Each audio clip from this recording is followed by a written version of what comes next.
Death came silently, killing millions. Welcome to the Drowsy Historian, where history whispers dark secrets you'll never forget.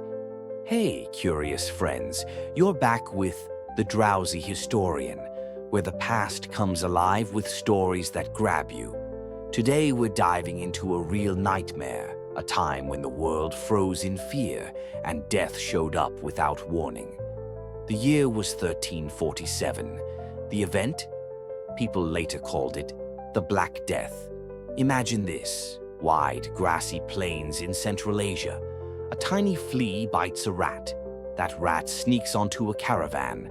The caravan heads to a busy port. Without anyone knowing, disaster begins. That small moment changes the world forever. It's October 1347. 12 ships sail into Messina, a town in Sicily. People rush to the docks hoping for goods and news. Instead, they find horror. On those ships, dead bodies. Dozens of them. Faces twisted in pain, covered in ugly black sores. The smell is awful. The few sailors still alive are shaking, burning with fever. The Black Death has landed in Europe, and it's terrifying. Back then, nobody knew a tiny germ called Yersinia pestis caused it. Fleas carried it, jumping from rats to people. It spread fast like fire in dry grass. From Sicily, it hit Italy, then France, England, Germany, Norway. No wall could stop it. No prayer could save you. Whole villages disappeared. Towns went quiet. Streets filled with fear. The sickness was brutal. First, you got a fever, chills, and a headache. Then big black sores, called buboes, grew on your body, under your arms, or on your neck. They hurt badly. Some popped, leaking blood. Others didn't, and you suffered longer.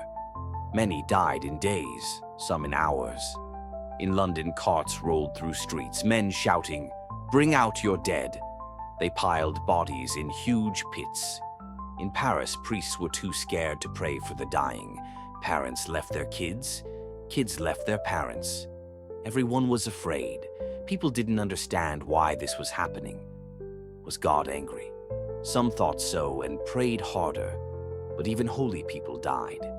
Others blamed the stars or bad air. Some said strangers poisoned the water.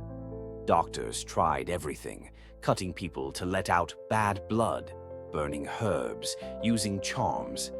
Nothing helped. The plague kept coming. By 1349, so many were gone. In some places, half the people died.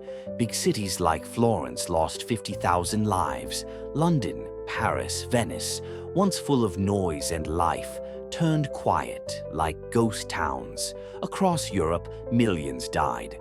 Imagine your town and half the people you know gone. It's hard to even think about. But the Black Death didn't just take lives, it changed everything. With so many dead, there weren't enough workers. Farmers and laborers could ask for more money. Rich landowners had to listen. The old way of life, where lords controlled everything, started to break. People also questioned their faith. Why did God let this happen? Some prayed more. Others turned away from the church. Even art got darker. Pictures showed skeletons and death everywhere, reminding everyone life was short.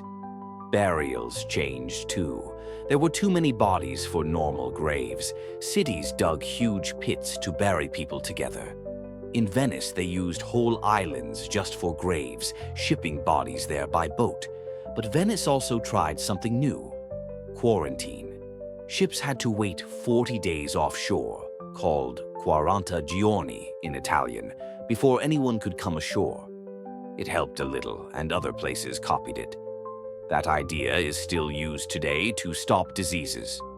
By 1351, the plague started to fade. Maybe some people got stronger and didn't get sick. Maybe cold weather stopped the fleas. Or maybe there weren't enough people left for the plague to keep going, but it never really went away. Smaller outbreaks kept happening for years, reminding everyone of the terror. Even now, that germ still exists, but medicines can stop it today. The Black Death wasn't just a killer.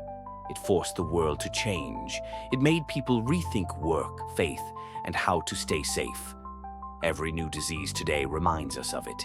It tells us, be ready, learn, keep going. That's it for today's story on The Drowsy Historian. If this scared or amazed you, share it with a friend. Like, comment, subscribe. Let's keep these stories alive. The past isn't gone. It's waiting for us to listen. See you next time, curious minds.